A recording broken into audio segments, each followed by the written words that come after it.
Hi, it's Nancy today. Well, I was going to show you what I've done here. Remember when I threaded this for Prussian Diaper? Well, this is what it looks like now. Remember the picture in the book is this?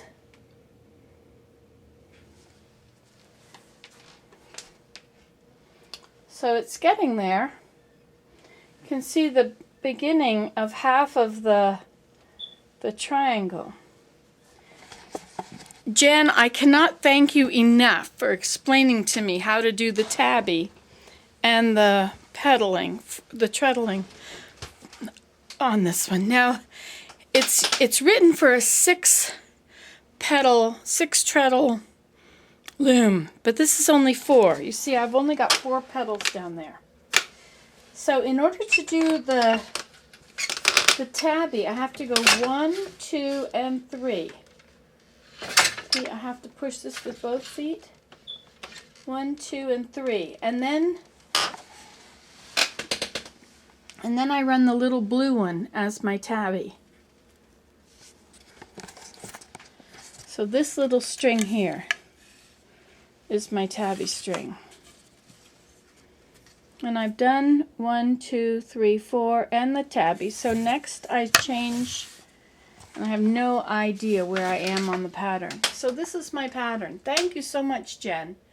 So 1 and 4, as you see here, that is my first, what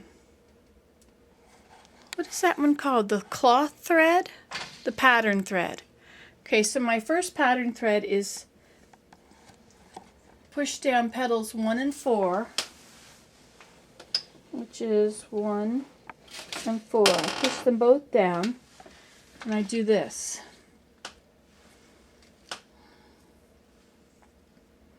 And it looks like that's what I just did last.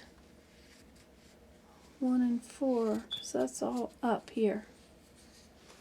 Not easy for you to see it, I don't suppose.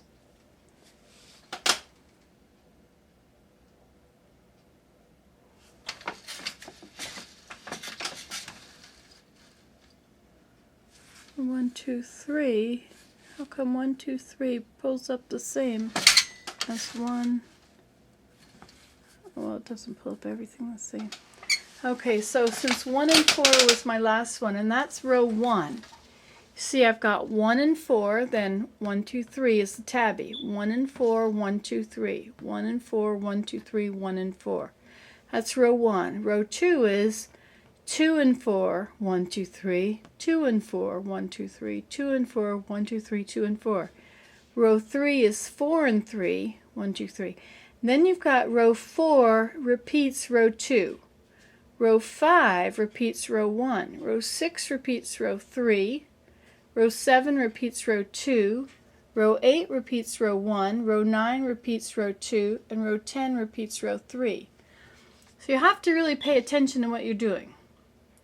So we can see here which row I'm on by counting these. So we've got 1 is this section here, 2, 3, 4, 5, 6, 7, 8. So that means I'm on row 9.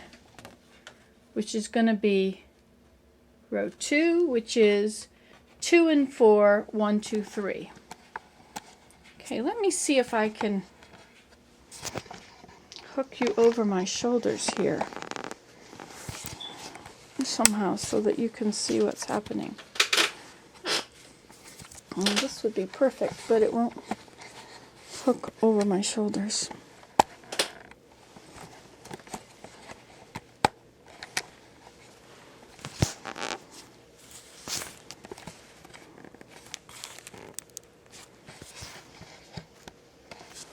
Okay, now maybe we can do this.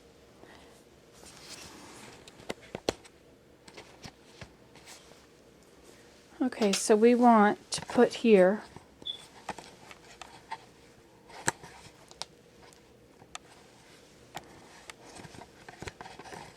still trying to hook you around my neck. Okay, so we're going to try row now I'm all mixed up again. 1, 2, 3, 4, 5, 6, 7, 8. So I'm on row 9, which is row 2, which is 2 and 4. So I'll push down petals 2 and 4. See them there? Petals 2 and 4.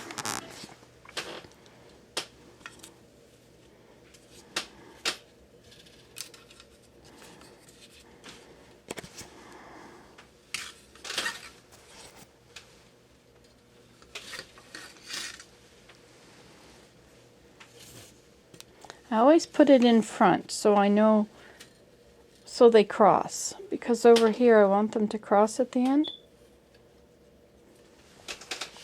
So that's 1 and 4, and then I run the tabby, which is 1, 2, and 3. So 3 goes down with this one, and 1 and 2 go down with that one.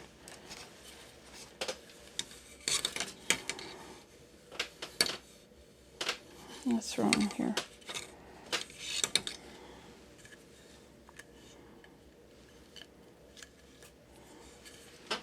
Didn't give it enough. Okay, so pull that one across and leave that in front.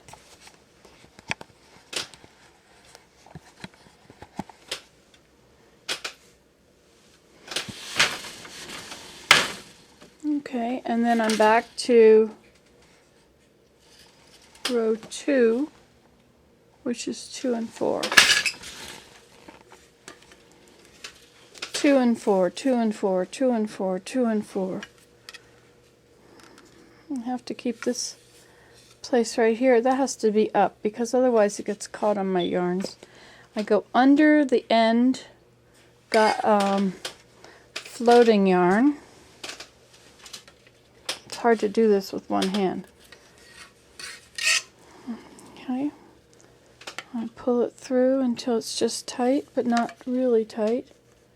Make sure that I keep this one out, and I pull this one a bit, and then I push it down. And now see how it doesn't come across that at all. You see, they're not hooked in over here. So that was 2 and 4.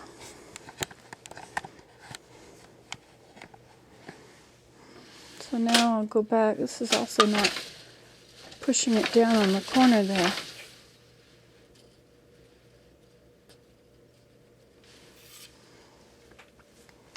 Two and 4. Now I need my tabby again, which is 1, 2, and 3. Go under the thing, under the one on the other side.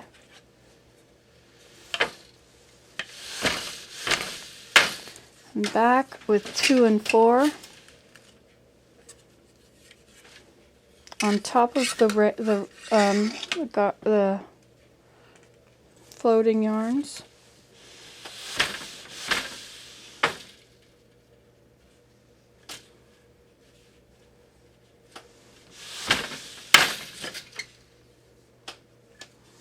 And back again with the tabby, 1, 2, and 3. Make sure I have enough free yarn here. Over the floaters, just to the edge. Switch, go to 2 and 4 with my feet. Underneath the floaters. Pull it just enough.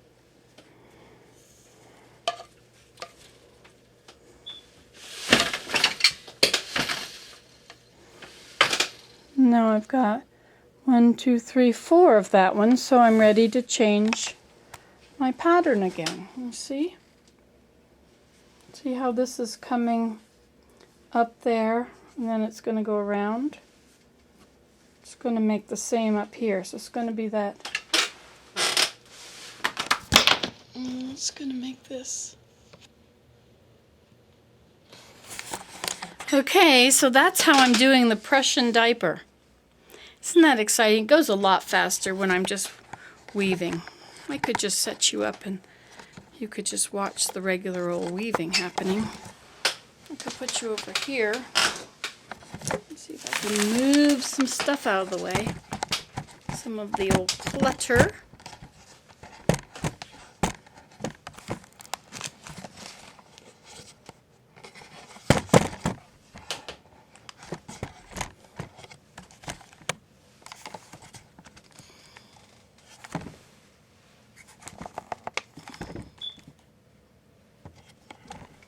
Alright. Now you can see a little bit. I'd probably be better off sitting somewhere else. So we finished row 9, so now we're on row 10, which is row 3, which is 4 and 3. And I'll start with my tabby, which is 1, 2, 3.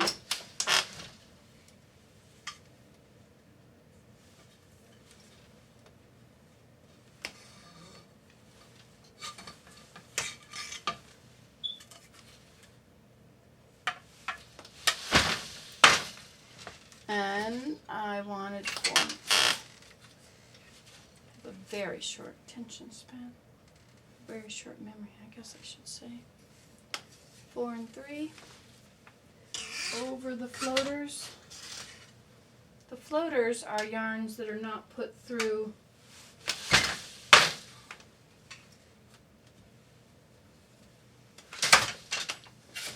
the heddles. They are put through the reed.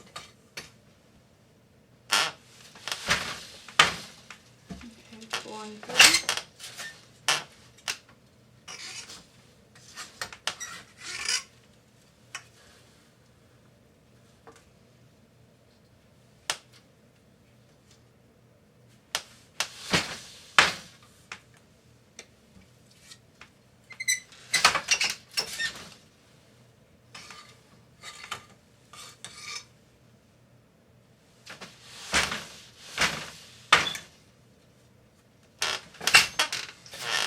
And 3.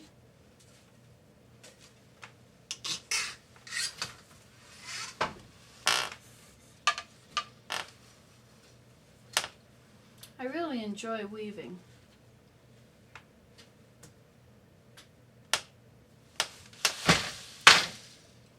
2, 3.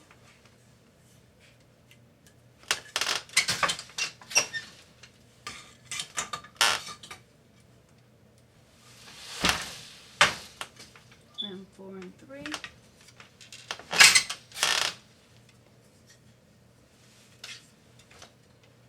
Under the floaters. The floaters keep the edges straight. Before the floaters, I had very crooked edges.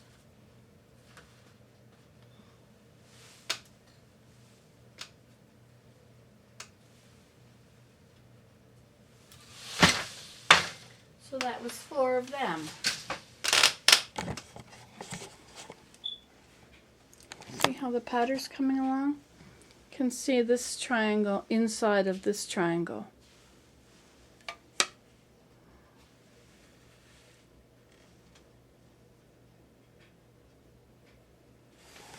It's exciting to do it. It's exciting to watch a pattern form. But I'm a bit concerned because my tabby is so loose. You see how my tabby is floating over the other things sometimes? I've been trying to tighten up my tabby as I go. But because there's so much, well, you know, on this side everything is pretty contained, but on the other side there are a lot of completely loose fibers. I wonder what it looks like from the other side. Let's go look at it from the other side.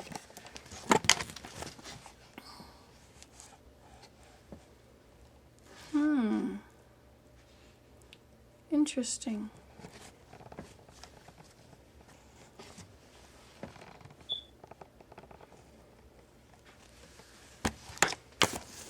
Well, it's all a learning experience, and I just love learning. I just love trying out new things and getting good at it. You know, I'm really getting good at weaving.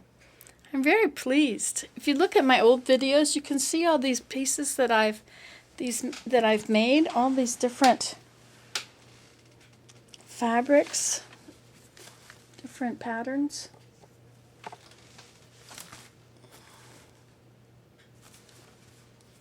Isn't that exciting?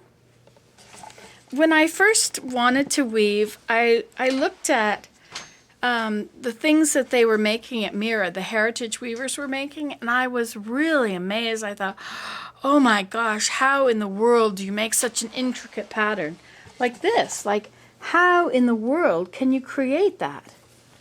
You know? How? Wow, what do you do if you're throwing it back and forth to make that?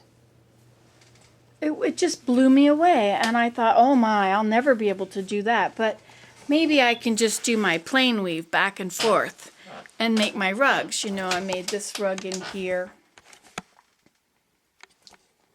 and I made other rugs throughout the house. Anyway, I'm doing it. It's just a matter of the way you set it up, the way you thread the heddles. When you put the threads through these things, so that, I don't know if you can see that, it's pretty hard. When you, maybe if you go from the side, you see it only picks up certain ones.